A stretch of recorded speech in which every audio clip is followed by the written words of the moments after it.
Hello, मैं हूं mister ocean और मैं आपके कमिंग एग्ज़ाम के लिए एक नया क्वेश्चन लेकर आया हूं जो हमारे चैप्टर 2 का है। हमारे बुक का नाम है दिल्ली प्राचीन काल से प्रारंभिक आधुनिक इतिहास के निर्माण तक और हमारा चैप्टर 2 है।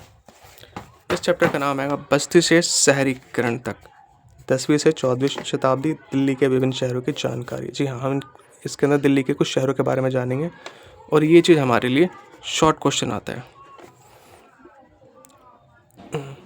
पहले हम लोग पढ़ते हैं अनकपुर किला। अनकपुर जिसे अनेकपुर या अरंगपुर के नाम से जाना जाता है। अनक किला दिल्ली के पास सबसे पुराने तोमर बस्ती है। तोमर राजपूतों ने ही इसको बसाया था और सूरजकुंड और लाडकोट की स्थापना की थी।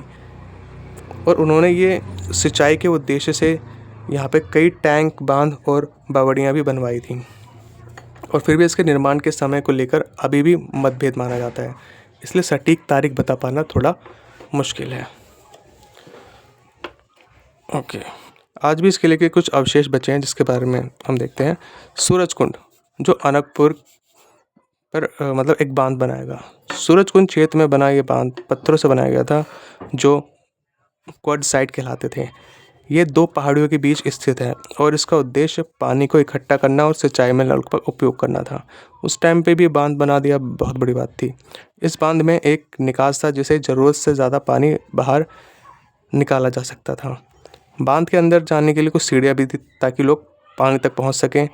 और समय के साथ बांध के आसपास बसावट बढ़ गई और वहाँ निर्माण होने से जो पुराने अवशेष थे वो वहाँ पे दब गए।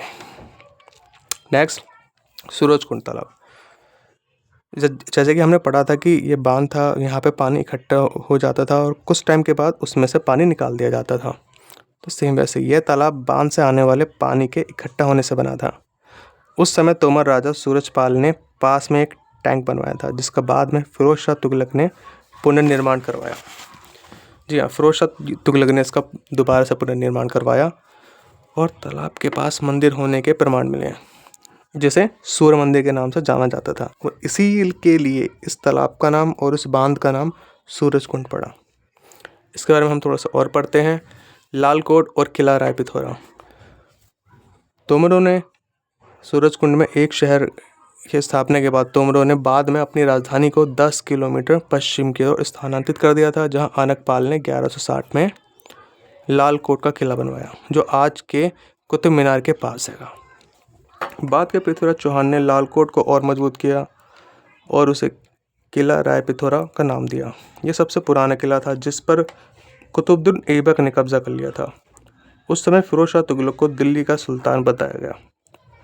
बाद में दिल्ली ही दिल्ली बन गया क्योंकि अरबी और फारसी भाषा में ढ और रू के लिए कोई उच्चारित वर्ड नहीं था, तो इसलिए दा का यूज़ किया गया।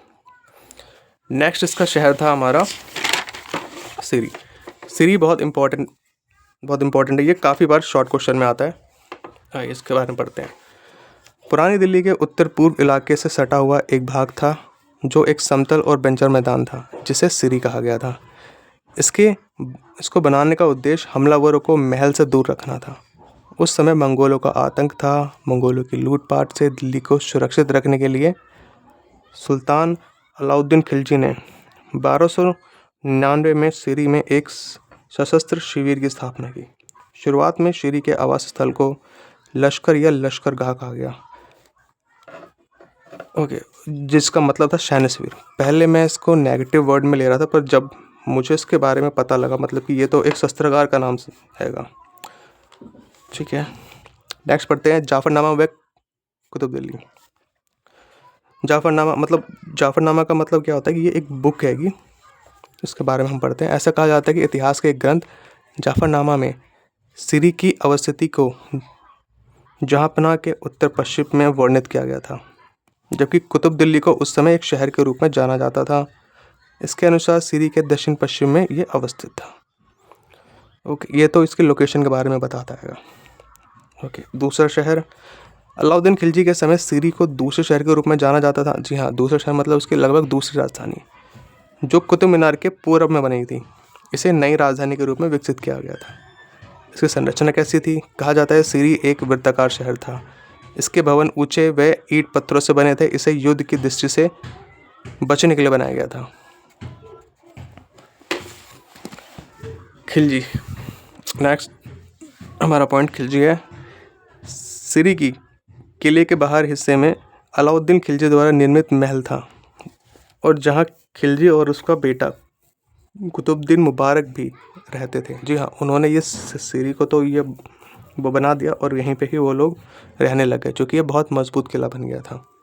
इसका महत्व, अलाउद्दीन खिलजी के अधीन मंगोल शासक ओगताई और चगताई, ये दोनों मंगोल कमांडर थे, ने भारत पर तीर हमले किए थे, और 2 बार तो उनकी घेराबंदी भी कर दी। घेराबंदी का मतलब होता है कि किसी भी महल को घेर लेना, और इस चीज़ का इंतजार करना कि कब वो राजा युद्ध के लिए लड़ने के लिए आएगा, या तो वो आत्मसमर्पण कर देगा, क्योंकि एक टाइम आएगा जब उस किले का राशन ख़त्म हो जाएगा, तब तो उसे वापस बाहर आना ही होगा। ठीक है, लेकिन फिर भी ऐसा नहीं हो पाया। ठीक है, क्योंकि उन्होंने जो सिरी था उसे बहुत मजबूत बनाया था। इसे एक मुख्यालय के रूप में बनाया गया था, जिसके दीवारों के पीछे जनता को सुरक्षित रखा जा सके। सिरी की स्थापना के बाद खिलजी ने अपने किले जीतने और अभियानों पर सैनिकों को दूर भेजने की जो परियोजना थी उसको त्याग दिया। नेक्स्ट हम शहर की बात करते हैं, तुगलकाबाद। दिल्ली का तुगलकाबाद एक ऐतिहासिक शहर है, जिसे गयासुद्दीन तुगलक ने बनाया था, जो दिल्ली के 7 शहरों में से तीसरा शहर था। मंगोलों के आक्रमण के से सुरक्षा प्रदान करता था। ये उद्देश्य, दिल्ली और सिरी पर मंगोल हमले बढ़ गए। सिरी राजधानी जो कि मंगोल हमलों से बचाने के लिए बनी थी, अब धीरे धीरे वहाँ जनता बढ़ने लगी, जिससे एक और शहर बसने के लिए राजा को तैयार होना पड़ा। जी हाँ, अब वहाँ पे जनता भी आ रही है, वहाँ पे सैनिक भी आ गए, राजा भी आ गए, उसके गार्ड्स भी आ गए, सब लोग आ गए, सबको मंगोलों से सुरक्षा चाहिए। तो अब उस जगह पे इतनी भीड़ भाड़ हो गई थी, तो उनको एक और शहर बसाना पड़ा। जिसे एक और शहर बसाने के लिए राजा तैयार हो गए, उसका नाम रखा तुगलकाबाद, जो गयासुद्दीन तुगलक के नाम पे रखा गया था। उसकी संरचना, यह दिल्ली से लगभग 9 किलोमीटर दक्षिण में बनाया गया था। यह शहर बहुत मजबूत और भव्य था। इसमें ऊंची ऊंची दीवारें, मीनारे, बड़े दीवार, जलाशय, महल, मस्जिद और घुड़साल थे, मतलब सारी चीज़ थी। इसका अंदरूनी हिस्सा छोटा था और बाहरी हिस्सा बहुत मजबूत बनाया गया था। रक्षित योजना, मतलब इस यहाँ पे रक्षा के लिए क्या क्या योजना बनी थी। इस नगर दुर्ग के रक्षकों के उपयोग हेतु एक बावली भी बनी थी। इसके चारों तरफ भूमिगत मार्ग थे, मतलब काफ़ी सारी सुरंगें टाइप की बनी थी, जिसके बाद नौकरों और गुलामों के आवास बने हुए थे। इस नगर को रक्षा के लिए ही नियोजित किया गया था, मतलब कि इसको फुल प्रूफ बनाया गया था इस शहर को। आवास, यहाँ पे कौन कौन से लोग रहते थे। उस समय यह शहर जनता के लिए नहीं बना था। जी हाँ, यह सिर्फ शाही लोगों के लिए बना था। उस समय यह केवल सुल्तान, उनके बेटे, उनके परिवार और अंगरक्षकों के लिए ही बना था। प्रशासन देखते हैं भाई वहाँ पे कामकाज भी कैसे चलता था। नया शहर बनने के बाद भी सारा कामकाज पुरानी दिल्ली, जो उनकी राजधानी थी, वहीं से चल रहा था। मतलब नया शहर तो उन्होंने ये तुगलकाबाद में बसा दिया, और वहाँ पे वो लोग, जो किंग था वो रहने लग गया, पर सारा जो कामकाज था वो पुरानी दिल्ली से ही चल रहा था, क्योंकि वहीं पे सारे मिनिस्टर थे, मेन लोग थे। अब एकदम से बदलना पॉसिबल नहीं था। जो उनकी राजधानी थी वहीं से चल रहा था। यूँ कहें कि पुरानी दिल्ली अभी भी व्यावसायिक और प्रशासनिक केंद्र के रूप में अपने प्रतिष्ठा बनाई हुई थी। ओके, इतने शाही व मजबूत महल होने के बाद भी यह अब एक खंडर बन के रह गया है। जी हाँ। नेक्स्ट है दिल्ली एक कोहना की मस्जिद ए जामी। ये एक शॉर्ट क्वेश्चन है, बहुत ही शॉर्ट क्वेश्चन है। मैंने इसके बारे में बस एक शॉर्ट क्वेश्चन देखे थे, इसलिए मैंने ज़्यादा कुछ बड़ा बनाने की इसकी कोई कोशिश नहीं की। दिल्ली का इतिहास 12वीं शताब्दी से शुरू होता है, और जब 1192 में गौर के शासक शहाबुद्दीन का राज था, तब उन्होंने कुतुबुद्दीन ऐबक को इस पर राज करने या कब्जा करने के लिए भेजा था। यह दिल्ली का प्राचीनतम शहर था, जिसे किला ए राय पिथौरा कहा गया था। जी हाँ, कुतुबुद्दीन ऐबक ने किला ए राय पिथौरा पे कब्जा कर लिया था। उसके बाद देखते हैं कि इस शहर में कौन कौन से बदलाव हुए। शहर का रूपांतरण, रूपांतरण का मतलब होता है कि उसका रूप कैसे बदला गया, या वहाँ पे कौन कौन से बदलाव हुए।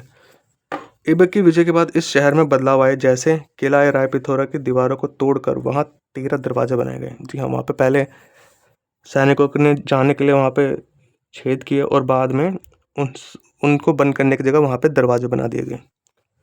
तुर्क राजा ने किले के आसपास अपने शहर का निर्माण किया, मतलब उस किले को जो डिस्ट्रॉय कर दिया उसके आसपास ही अपना एक शहर बसा लिया। इस शहर को खंडर बना दिया गया था, जिससे एक छोटा सा किला केंद्र बन गया। इसे दिल्ली एक कोहाना कहा गया। इन 13 दरवाजों में से एक मुख्य दरवाजा बनाया गया, जिससे कि लोग मेनली जो आते जाते थे, जिसे बदायूं कहा गया। इस शहर में जीत के बाद मस्जिद बनाई गई, जिसमें हिंदू जैन मंदिरों के टूटे पत्थरों का यूज़ किया गया। जी हाँ, उन्होंने आते ही हमारे जो हिंदू जो टेम्पल्स थे, जो जैन के टेम्पल्स थे, उनको डिस्ट्रॉय किया और उनके जो पत्थर थे, मूर्ति थे, उन सबको तोड़ के उन्होंने मस्जिद में लगा दिया। ठीक है, अब देखते हैं कि कुतुबुद्दीन ऐबक के बाद जो शासक आया, मतलब इल्तुतमिश आया, तो उसने क्या क्या किया। कुतुबुद्दीन ऐबक के बाद इल्तुतमिश ने दिल्ली को अपनी राजधानी बनाया। यह जगह यमुना नदी से थोड़ी ही दूर थी। उसने कुतुब मीनार को और ऊंचा बनवाने का ऑर्डर दे दिया और मीनार के बाहर की सीढ़ियाँ और अंदर का गुम्बद बनवाया। इससे शहर की जनसंख्या बढ़ी। अब जैसे जैसे शहर की जनसंख्या बढ़ी, वैसे वैसे वहाँ पे रिसोर्सेज की कमी हुई, मतलब पानी की कमी हो गई। इसलिए यमुना नदी के पास नए उपनगर बसाने लगे। उस समय पहला जो एक उपनगर, मतलब कि एक छोटा सा जो नगर जो बसाया गया, उसका नाम था ग्यासपुर। और निज़ामुद्दीन औलिया ने इसी इलाके में अपना खानकाह स्थापित किया। ओके, यहाँ से हमारा चैप्टर 2 भी ख़त्म होता है। Okay, thank you.